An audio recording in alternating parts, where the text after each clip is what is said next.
effectivement, je m'exprime ici en tant qu'élu, j'allais dire en tant que simple élu. Donc je n'aurai pas un discours savant sur le sujet, mais donner mon point de vue d'élu que je pense est partagé par pas mal de collègues qui sont ici présents dans la salle. Patrimoine, quand on dit patrimoine à Conflans-Sainte-Honorine, on pense nécessairement batellerie. Je ne reviendrai pas sur l'historique qui a été fait avec beaucoup de précision par Madame Bussière à l'instant, ça permettra de gagner un peu de temps de parole. Pour dire quand même un point sur le patrimoine qui n'a pas été évoqué encore, c'est le patrimoine social. C'est-à-dire que quand on pense à l'histoire, à la tradition batelière à Conflans-Sainte-Honorine, il y a beaucoup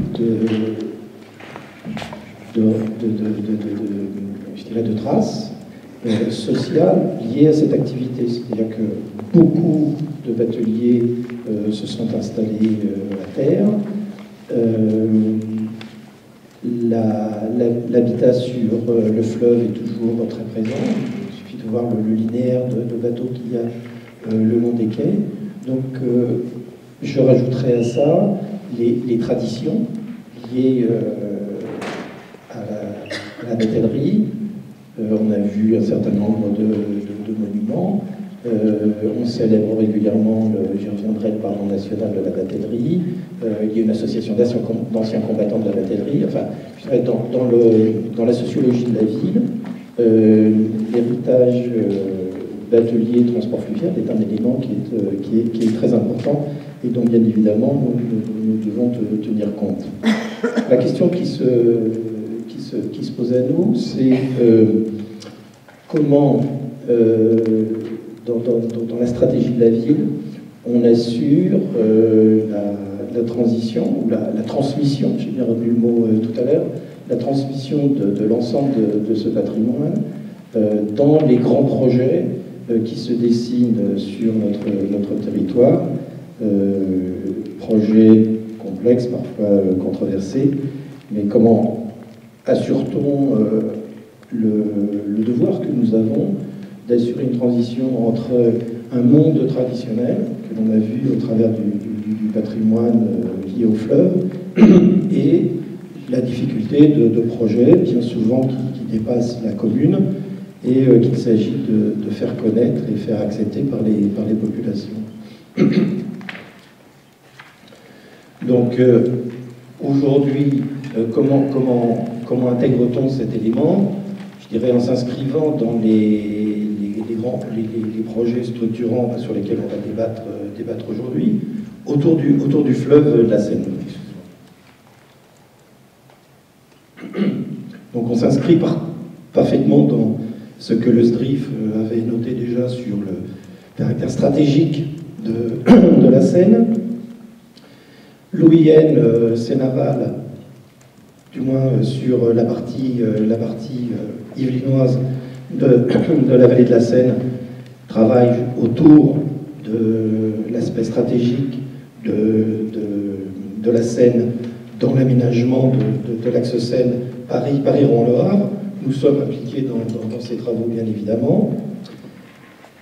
Autre grand projet qui, sur ce territoire, nous concerne et sur lequel nous attachons une importance importante, c'est le canal Seine-Nord-Europe, dont il semblerait qu'il ne soit pas aussi moribond qu'on a pu le dire et qui, là on aura peut-être des informations au cours des débats de cette journée, mais est un élément extrêmement important pour faire vivre la fluvialité de notre territoire. Et enfin, je citerai un troisième grand chantier qui va dans ce sens, c'est le chantier du Grand Paris, avec le fléchage de la confluence sénoise comme étant un territoire stratégique autour de la confluence, bien sûr, mais du projet de Seine Métropole à HR. Donc, aujourd'hui, pour prolonger l'héritage du transport fluvial que porte Conflans en tant que capitale de la batellerie, quand je dis ça, ça ne veut pas dire qu'on a un monopole et qu'on partage avec Andrézy, avec nos voisins, Mais bon, on a ce titre de capitale de la batterie qui fait partie de l'image de la ville. Comme je le disais tout à l'heure, la question c'est comment dans les projets aujourd'hui qui se font jour, assure-t-on la transmission de notre patrimoine ancien. Et là se pose un certain nombre de problématiques sur lesquelles que je voudrais poser sur la table et qui doivent faire l'objet du débat. C'est-à-dire comment aujourd'hui, vis-à-vis d'une population, peut-on gérer la contradiction qu'il peut y avoir entre une certaine nostalgie de la batterie, et quand on voit les images qui ont été projetées, on est un peu dans la Talente, donc le bon temps, la douceur de vivre, etc. Comment peut-on faire cohabiter cette nostalgie qu'il peut y avoir autour du fleuve avec des projets à résonance, à rationalité économique mondialisée? Donc là, il y a le premier sujet qui se pose à tous les élus, tous les acteurs publics qui sont impliqués dans ces projets. Donc le deuxième sujet d'interrogation qui concerne, c'est comment peut-on valoriser des espaces naturels auxquels nous sommes très attachés, des sites remarquables qui vont être menacés, bouleversés par des aménagements sur ce territoire et qui bien évidemment le transforment fondamentalement.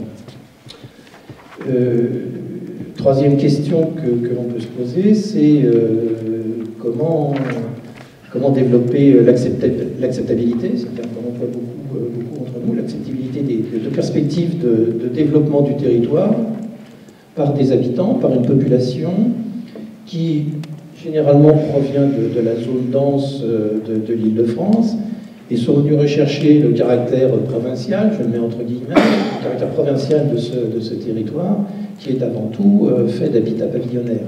Donc là aussi, il y a une zone de frottement qu'il est difficile de gérer. Nous avons eu une expérience de présentation à la population du projet de cette métropole, disons que c'était un petit peu agité.